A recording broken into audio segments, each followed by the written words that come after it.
Ada lagi soalan tambahan, ada lagi satu soalan tambahan untuk ini. Saya paksa kasih sama barisan. Sila, sila, Lenggong. Terima kasih Tan Sri. Ya saya tahu. Ya saya tahu, tetapi kan itu convention kita. Itu convention kita. Bergilir-gilir. Kalau saya langgar convention, terpaksa saya berbulang balik lagi kepada convention. Sila Lenggong, sila. Terima kasih Sila. Tan Sri. Janganlah marah Sila. Sekuti. Terima kasih Tan Sri Ketua. Tak apalah, kita tunggu penjelasan daripada Yusuf Kala. Tak usah penjelasan tersebut. Tan Sri Ketua, oleh kerana isu yang dibangkit inilah isu nasional, keselamatan, dan kita juga bimbang kemasukan wang ini kalaupun tidak masuk melalui yang ditanya mungkin dalam bentuk lain dan juga kepada NGO lain. Di bawah tanggungjawab Kementerian Dalam Negeri, saya nak tahu apa kaedah yang dibuat dan setakat ini apakah ada bukti bahawa wang tersebut memang masuk dan sebagainya. Saya nak tanya soalan itu saja. Bab jawapan Yusuf Kala kita tunggu. Biar Yusuf Kala jawab. Tan Sri, kadang-kadang kita ni pandai main cakap, Tan Sri. Perkataan tu pusing kiri kanan jawapannya sama. Minta maaf lah Yang Hormat. Kita ni sama sendirilah ya. Sebenarnya jawapan saya masih sama. Masih. Yang memantau soalan keuangan ni daripada satu negara ke satu negara lain, memang tidak ada pada kita. Kementerian, Bank Negara dan sebagainya yang memantau. Jadi, kena tanyalah meminta pada yang ada Yang Hormat. Masih. Jadi dengan keadaan seperti saya tak boleh menjawab. Terima kasih. Yang berhormat Tuan Ahmad Marzuk bin Sahari, Bacok. Tuan Dipertua, soalan saya soalan nombor 6.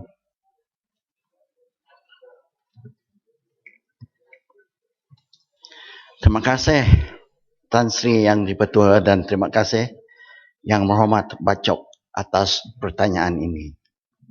Untuk makluman Yang Berhormat Bacok, masalah hakisan pantai di seluruh negara termasuk pantai di negeri Kelantan sentiasa dipantau oleh kerajaan sepanjang masa. Di dalam keadaan di mana kemudahan awam dan harta benda awam terancam, kerajaan telah mengambil tindakan perlindungan mencegah hakisan dengan membina struktur-struktur kawalan hakisan pantai seperti struktur lapis lindung batu, struktur groin dengan izin, dan lain-lain kaedah yang sesuai. Sejak tahun 2003, sebanyak 6 kerja perlindungan hakisan pantai bernilai 13.7 juta ringgit telah dilaksanakan di negeri Kelantan. Sementara 2 lagi projek pengawalan hakisan pantai dengan anggaran kos 20.6 juta ringgit akan mula dilaksanakan pada tahun 2013 ini. Sementara itu, bagi mengawal hakisan tebing sungai di Kelantan, Jabatan Pengaliran dan Saliran Malaysia JPS telah menfokuskan masalah hakisan tebing sungai di Sungai Golok semenjak Rancangan Malaysia ke-6 sehingga Rancangan Malaysia ke-9 berjumlah 46.77 juta ringgit untuk projek penstabilan tebing Sungai Golok sepanjang 61.2 km. Untuk Rancangan Malaysia ke-10, JPS telah menerima peruntukan sebanyak 100 juta bagi menjalankan projek penstabilan tebing Sungai Golok fasa 2 untuk tahun 2013 hingga 2015, iaitu tambahan kepada peruntukan yang telah diterima 20 juta ringgit untuk tahun 2011 hingga 2012. Kerajaan sentiasa akan memantau masalah hakisan pantai yang berlaku di seluruh negara dan mengambil tindakan sewajarnya mengikut peruntukan kewangan semasa. Sekian, terima kasih. Baca. Tuan Dipertua, Kelantan ada 75.5 km kawasan pantai dan 53.5 terlibat dengan hakisan. Terutama di kawasan Pekala Cepa, Bacuk dan juga Kota Baru. Sehingga satu kampung hilang daripada peta, iaitu Kampung Sabak. Barangkali ini kerana kecuaian pihak yang bertanggungjawab untuk menangani persoalan berkaitan dengan hakisan. Soalan saya juga yang dipertua, adakah pihak kementerian telah ada perancangan yang strategik untuk menangani hakisan disebabkan banjir? Kerana kita tahu permasalahan besar hakisan ini adalah berpunca daripada banjir. Kalau ada, adakah termasuk bayaran pampasan kepada harta benda awam dan harta benda penduduk yang terlibat, terutama bagi program penambahbaikan kawasan pantai untuk kekalkan daya tarikan kepada pelancong. Sekian.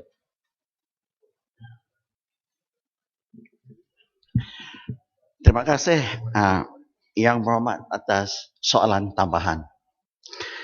Kerana Yang Berhormat menyebut perkara yang sememangnya amat penting di negara kita. Negara kita, begitu juga dengan dunia ini, telah pun dilandakan dengan perubahan iklim dan kepanasan global. Disebabkan itu, di pantai, saya sebut di pantai dulu, di negara kita, sea level rise ataupun ketinggian air laut sekarang adalah 32 mm. Dengan ketinggian ini menyebabkan breakaway height. Yang breakaway height ini memang ombak inilah yang menyebab hakisan pantai di negara kita. Untuk soalan Yang Berhormat tentang hakisan sungai disebabkan banjir. Memang betul. Hakisan sungai disebabkan banjir kerana sungai kita bukannya lurus seperti itu, tetapi melencong dan bengkok, ada tanjung dan sebagainya. Oleh itu, pengaliran berputar ataupun spiral flow semasa banjir inilah yang boleh menyebabkan hakisan di tebing sungai berlaku. Apabila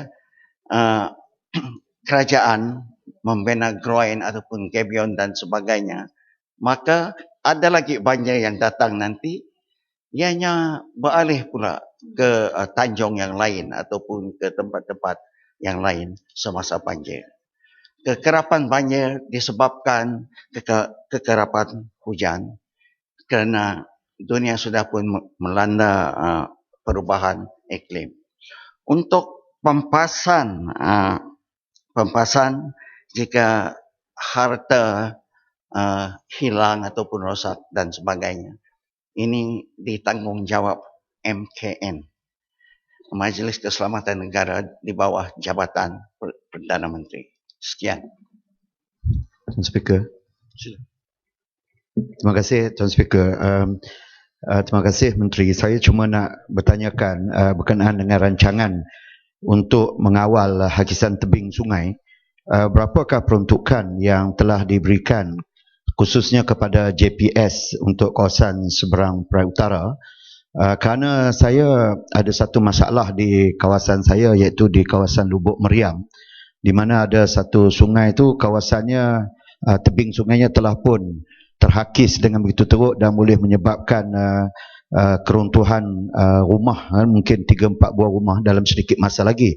Bila dirujuk kepada JPS mengemukakan bahawa peruntukan untuk membaiki tebing itu terlalu mahal, jadi tidak ada peruntukan. Sedangkan perkara ini telah pun diajukan sejak beberapa tahun yang lalu. Jadi kalau boleh minta Yang Berhormat Menteri untuk menjelaskan tentang keadaan ini. Terima kasih. Terima kasih Yang Berhormat atas soalan ini, soalan tambahan tentang hakisan. Saya juga semacam Yang Berhormat. Kalau hakisan berlaku, memang kita susah lah. Lebih-lebih lagi kalau rumah nanti yang untuk rumah di tebing sungai.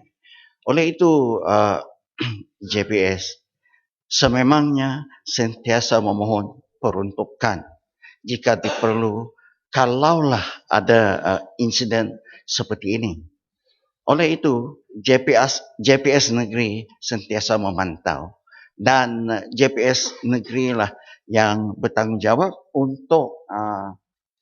untuk memohon kepada kementerian supaya kementerian boleh terus menghantarkan permohonan ini untuk kelulusan EPU, Economic Planning Unit. Jika ianya dilulus, kita akan terus buat.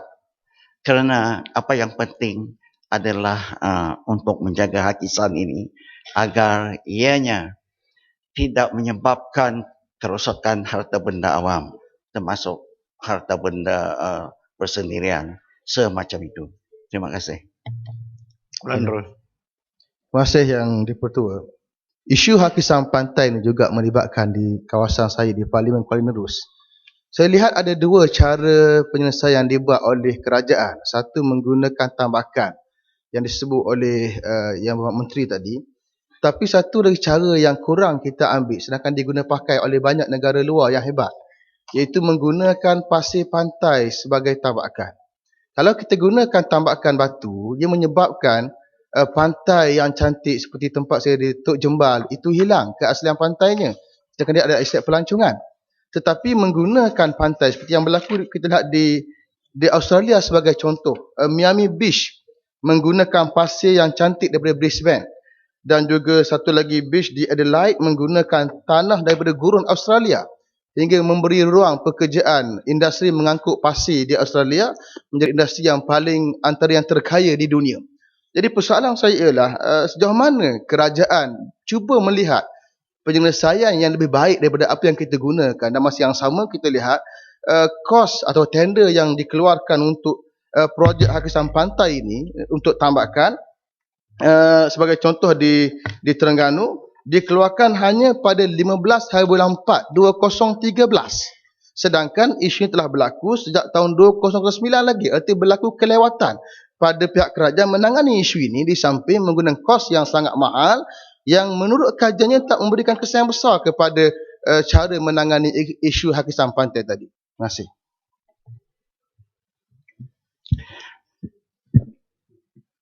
Terima kasih Yang Berhormat daripada Kuala Nerus. Hakisan pantai ada dua jenis yang berlaku. Sebab kawasan pantai sememangnya sudah didefinisikan sebagai kawasan di tepi laut. Satu, tebing. Jika tidak ada pantai pasir di situ, maknanya itu hanya tebing, hanya tebing. Dan tebing pun boleh dihakiskan oleh breakaway yang tinggi yang saya sebutkan tadi. Yang kedua adalah hakisan pantai yang berpasir itu. Hakisan pantai biasanya berlaku di waktu breakaway yang tinggi tadi, tetapi selepas itu air pasang surut.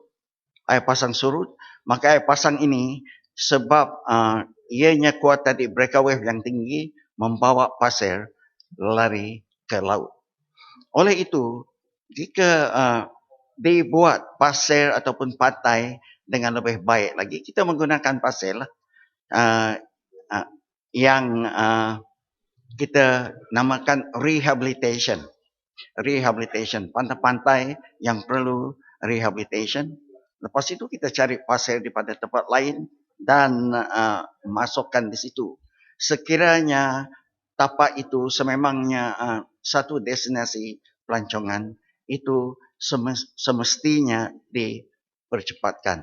Sudah ada di seluruh negara, sudah ada projek seperti ini termasuk di Port Dickson. Tetapi yang buat ini kerana ianya adalah tarikan pelancong, maka Kementerian Pelancongan dan Kebudayaan yang bertanggungjawab untuk buat rehabilitation seperti ini, seperti di Port Dickson, di mana saya dulu sebagai Timbalan Menteri Pelancongan telah pun melawat dan memberi nasihat bagaimanakah untuk buat ini. Sekian, terima kasih. Masih. Ada yang berhormat, sisi pertanyaan bagi jawaban lisan berakhir. Usul Menteri di bawah